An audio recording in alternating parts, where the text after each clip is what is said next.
मैं बहुत फैशनेबल थी, न मुझे साधना में रुचि थी, न मैं किसी देवी देवता को मानती थी, न बापूजी को मानती थी। सिर्फ टीवी देखना, फ़ोन चलाना। तो बापूजी ने मुझे सपने में मंत्र दीक्षा दे दी। तो मैंने एग्ज़ाम में मैंने टॉप किया अपने कॉलेज में। कंटिन्यूअसली मैं टॉपर ही हूँ मैं। ब्राह्मण ने बोला था कि इसकी पत्रिका में मृत्यु योग है, कि बच पाना बहुत मुश्किल था। गर्भ से इसकी रक्षा करते आए हैं बापूजी। डॉक्टर आश्चर्यचकित हो गए कि ऐसे कैसे हो सकता है। मेरे बापूजी ने ही मुझे बचाया है। बापूजी जिसका हाथ थाम लेते हैं एक बार तो वो फिर कभी नहीं छोड़ते। चाहे हम छोड़ना चाहे तो भी बापूजी कसकर पकड़ लगते हैं।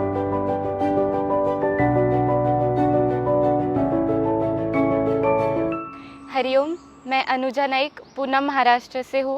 मैं अभी डिप्लोमा इंजीनियरिंग की पढ़ाई कर रही हूँ, 3rd ईयर में हूँ मैं अभी। बापूजी से जुड़ने के बाद मेरे जीवन में बहुत आश्चर्यकारक परिवर्तन हुआ है। बेटे के बाद 10 साल के बाद ये बेटी मुझे रह गई।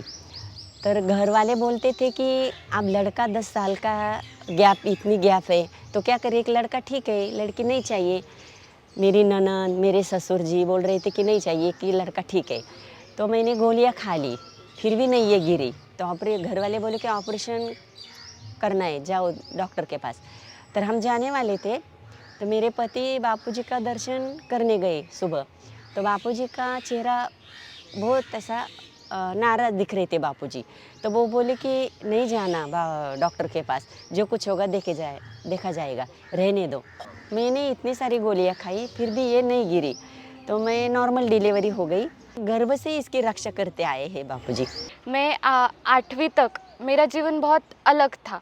मैं बहुत फैशनेबल थी, न मुझे साधना में रुचि थी, न कि सिर्फ टीवी देखना, फ़ोन चलाना, अच्छा रहना, ऐसा ही मेरा था। मेरे मम्मी पापा सेवा में जाते थे तो मैं उन्हें सेवा में भी नहीं जाने देती थी।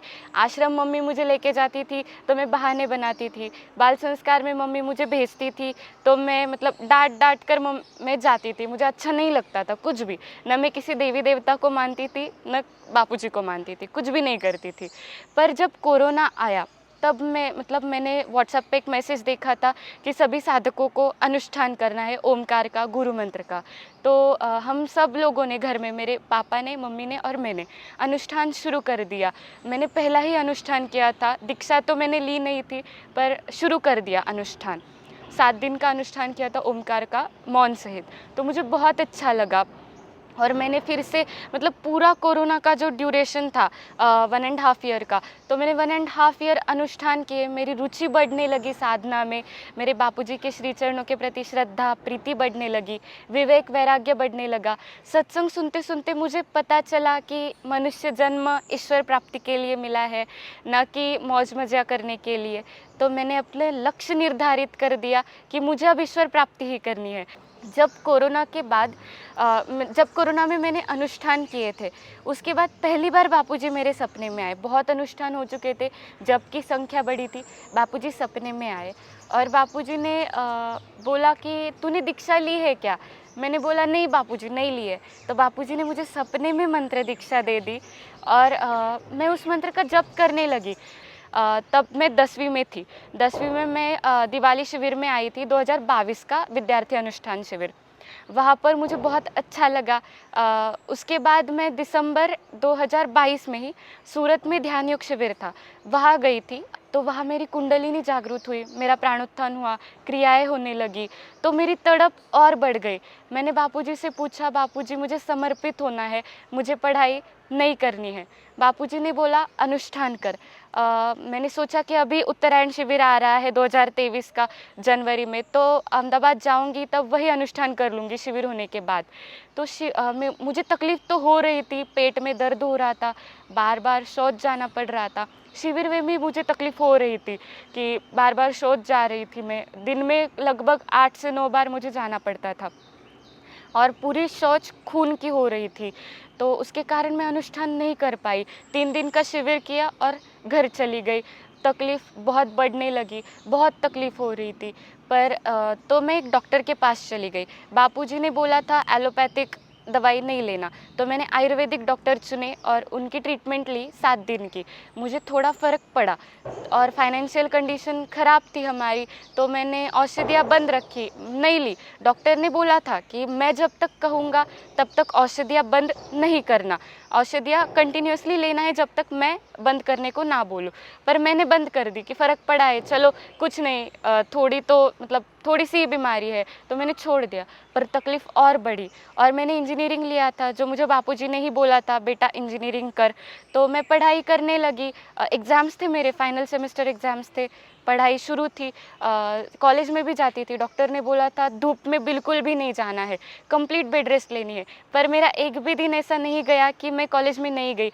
रोज़ कॉलेज में जाती थी, पढ़ाई करती थी, बापूजी द्वारा जो युक्तियाँ बताई गई है विद्यार्थियों के लिए वो करती थी। तो मैंने एग्ज़ाम में मैंने टॉप किया अपने कॉलेज में। कंटिन्यूअसली मैं फर्स्ट टू सेकंड ईयर, अभी थर्ड ईयर में भी अभी फाइनल सेमेस्टर एग्ज़ाम हो गई है, टॉपर ही हूँ मैं कॉलेज में बापूजी की कृपा से। और एग्ज़ाम होने के बाद फर्स्ट ईयर की एग्ज़ाम हो गई, मैं बहुत बीमार पड़ गई, ना कुछ चल सकती थी ना कुछ। और बापूजी सपने में आए और जो मेरे डॉक्टर थे आयुर्वेदिक डॉक्टर, उनके जैसा बापूजी ने रूप ले लिया और बापूजी बोले कि मैं सदैव तेरे साथ हूँ। उस टाइम मैं बहुत रोती थी क्योंकि मुझे अनुष्ठान करना था समर्पित होने के लिए, पर ये ऐसी बीमारी लग गई। डॉक्टर ने बोला था कि अहमदाबाद का वातावरण तुझे सूट नहीं होगा, तेरे शरीर में बहुत ऑलरेडी उष्णता है, नहीं सूट होगा। तो मैं बहुत रोती थी कि बापूजी काश आप मेरे सामने होते तो मैं आपको पूछ पाती, आपसे मतलब कुछ सब कुछ आपको बता पाती। पर बापूजी दूसरे ही दिन मेरे सपने में आए और उन्होंने कहा बेटा मैं सदैव तेरे साथ हूँ, तू डरना मत, तू रोना मत, मैं हमेशा तेरे साथ हूँ। तो उसका अनुभव मुझे इतना होने लगा कि मैं कंप्लीट बेड रेस्ट थी मेरी, सोकर ही मैं जप करती थी, ध्यान करती थी। ध्यान में मुझे क्रियाएं भी होती थी, उन क्रियाओं की वजह से, ध्यान की वजह से थोड़ा थोड़ा ठीक होने लगा था शरीर। फिर से तकलीफ़ होती थी, फिर से ठीक हो जाता था। पर बापूजी ने बोला, डॉक्टर का रूप ले लिया, तो मैंने ट्रीटमेंट कंटिन्यूअसली रखी। मैंने कहा कि कुछ भी हो जाए, बापूजी ने बोला है ना तो मैं ट्रीटमेंट ले लूँगी, बापूजी ही इंतज़ाम कर देंगे पैसों का।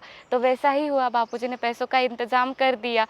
मतलब 1 वीक के वो डॉक्टर 4 से 5 हज़ार लेते थे 1 वीक की दवाइयों के, इतना खर्चा था। बापूजी ने सब इंतज़ाम कर दिया, मेरी तबीयत धीरे धीरे ठीक होने लगी। ऐसे बापूजी मतलब लगभग 9 से 10 महीने मेरी ट्रीटमेंट थी। बापूजी हफ्ते के बाद, 15 दिनों के बाद, महीनों के बाद मेरे सपने में आते थे, मुझे मार्गदर्शन करते थे। डॉक्टर डिटेक्ट नहीं कर पा रहे थे कि क्या हुआ है, किसकी वजह से हुआ है, बीमारी क्या है। बाद में डॉक्टर को पता चला कि ये अल्सरेटिव कोलाइटिस है, मुझे अल्सरेटिव कोलाइटिस हुआ था। और बाद में उन्होंने डॉक्टरों ने मुझे टेस्ट करवाने को बोला था कि शौच में खून जाता है तो हीमोग्लोबिन की टेस्ट थी और कई टेस्ट थी, 5 से टेस्ट थी। टेस्ट सब नॉर्मल आई, सभी टेस्ट की रिपोर्ट नॉर्मल आए। डॉक्टर को आश्चर्यचकित हुआ कि उसका हीमोग्लोबिन मतलब बीमारी होने से पहले का हीमोग्लोबिन मेरा 11.3 था और जब बीमारी हुई तब की उसके बाद की रिपोर्ट भी 11.3 ही हीमोग्लोबिन था। डॉक्टर आश्चर्यचकित हो गए कि ऐसे कैसे हो सकता है, वो लगभग दिन में 9 से 10 बार शौच जा रही है, उसे खून जा रहा है, तो हीमोग्लोबिन वैसे के वैसे कैसे हो सकता है। ये बच्ची ना बैठ पा रही है, ना चल पा रही है, दिन भर सोई ही रहती है।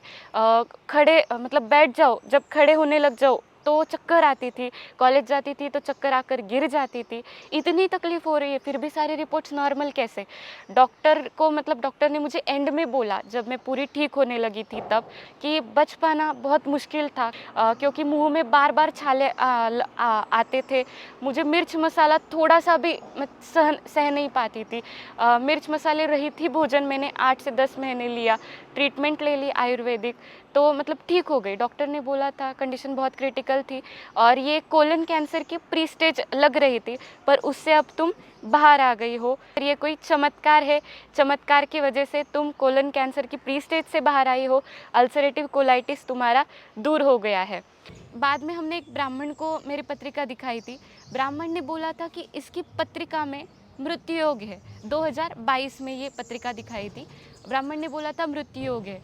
और जो बापूजी ने मंत्र जप दिया था वो मंत्र जप मैं करती ही रहती थी। उसके बाद मुझे पता चला कि जो मृत्यु योग था उसे टालने के लिए बापूजी ने वो मुझे मंत्र दिया था और वो मंत्र था, वो मृत्यु पर विजय देने वाला मंत्र था। भयंकर बीमारियों से बीमारियों को दूर करने वाला वो मंत्र था। बापूजी सब कुछ पहले से ही जानते थे, मुझे तो पता भी नहीं था वो मंत्र किसके लिए दिया है। मेरी पत्रिका में मृत्यु योग है, वो अपने आप बापूजी को पता था, उन्होंने मंत्र दे दिया।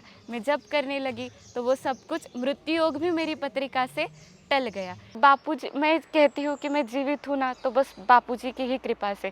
बापूजी ने जो बोला था सपने में कि मैं तेरे साथ हूँ, उसका परिणाम मुझे हर पल हर क्षण मुझे उसका अनुभव होता है कि बापूजी हर पल हर क्षण मेरे साथ है। बापूजी सिर्फ मुझे साधना में ही मार्गदर्शन नहीं करते, मेरी साधना का ख्याल रखते हैं, मेरे स्वास्थ्य का ख्याल रखते हैं, मेरी पढ़ाई का भी ख्याल रखते हैं। मैं टॉप कर रही हूँ कॉलेज में तो मतलब बहुत लोग मुझे तकलीफ़ भी देते हैं कॉलेज में, तो मैं किसी से मदद नहीं मांगती। मुझे कुछ नहीं आता तो बापूजी को ही बोल देती हूँ, बापूजी मुझे ये नहीं आ रहा है, बापूजी क्या करूँ। तो मतलब 5-10 मिनट बीत जाते हैं कि मुझे वो आ जाता है, उस समस्या का हल हो जाता है। पढ़ाई में कोई प्रॉब्लम आ जाता है तो वो भी सॉल्व हो जाता है। बापूजी मुझे पढ़ाई में भी मार्गदर्शन करते हैं, साधना में भी करते हैं, सब जगह मुझे बापूजी मार्गदर्शन करते हैं। मेरा कोई दोस्त नहीं है, मैं अपना दोस्त बापूजी को मानती हूँ। मेरी माता पिता सब मेरे लिए मेरे बापूजी है, मेरे बापूजी ने ही मुझे बचाया है। बापूजी जिसका हाथ थाम लेते हैं एक बार तो वो फिर कभी नहीं छोड़ते, चाहे हम छोड़ना चाहे तो भी बापूजी कसकर पकड़ लगते हैं। हमारा कितना भी मतलब हम कितने भी फिसल जाए, कितना भी पतन हो जाए, बापूजी उससे कैसे उठा लेते हैं वो स्वयं ही जानते हैं। मेरी इतनी साधना नहीं है, प्रीति नहीं है, कुछ भी नहीं है, पर बापूजी की कृपा है कि वो मुझसे इतना प्यार करते हैं और मेरा जीवन सफल हुआ है, मुझे बापूजी मिले। हरिओम।